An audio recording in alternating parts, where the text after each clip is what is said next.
Yeah, so we're super excited this year with the returners that we have, with the young guys we have. The biggest thing for us is retention rate that has allowed us over a couple years to grow the program in the right direction. And we've flirted with some success. We've had some up and downs, but I think now with the healthy group of returners, we're able to come out this year and stay consistent with what we're doing. There won't be this valley of ups and valleys of downs. We'll stay consistent through it. And obviously our expectations is make that tournament this year.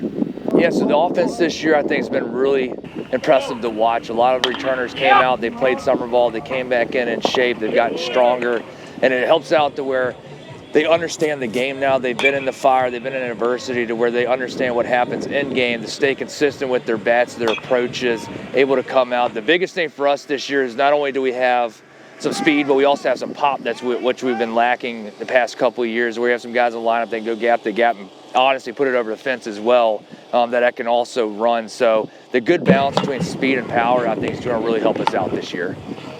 Yeah, so this year I think this is by far the best pitching staff we've had on our roster in a long time, to where we have a good blend of returners along with now a bullpen, which was kind of our weak point last year. I think a lot of freshmen from last year got thrown in the fire, which honestly was the best thing that could have happened to them, because now they've come and they understand the expectations, understand what the next steps they need to take. And we've had 4 or 5 guys that have really shown up that we think can start on the front end, but we also have about 6 or 7 on the back end that we feel comfortable that can come in and either shut the door or keep us within the game's reach to get to that end point. So I think the pitching staff has really shown this past couple of weeks in preseason that they're ready to take the next step. Yeah, so the culture we've built has actually come to fruition within, it was a 5-year kind of plan.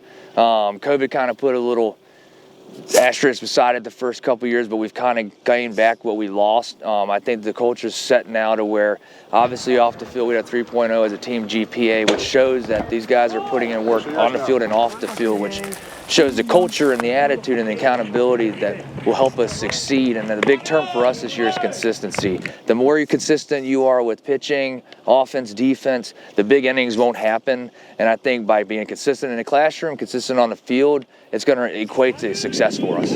I think this year we're really, ready to take the next step. Last year, the first year in the ODAC, we flirted with a lot of wins, got walked off quite a few times, but it showed our young team last year that, hey, we could compete with these guys. We just got to be able to shut the door. And by having those freshmen come in last year and face the fire when they honestly probably weren't ready for it, but we had to use them, benefits them this year where they've understood it. Now they go into those games, we stay consistent, we won't have those walk-offs happen anymore. So our goal in going in, and we're excited about, we're able to compete in one of the best conferences in the country, and I think we have a good shot at making the playoffs this year.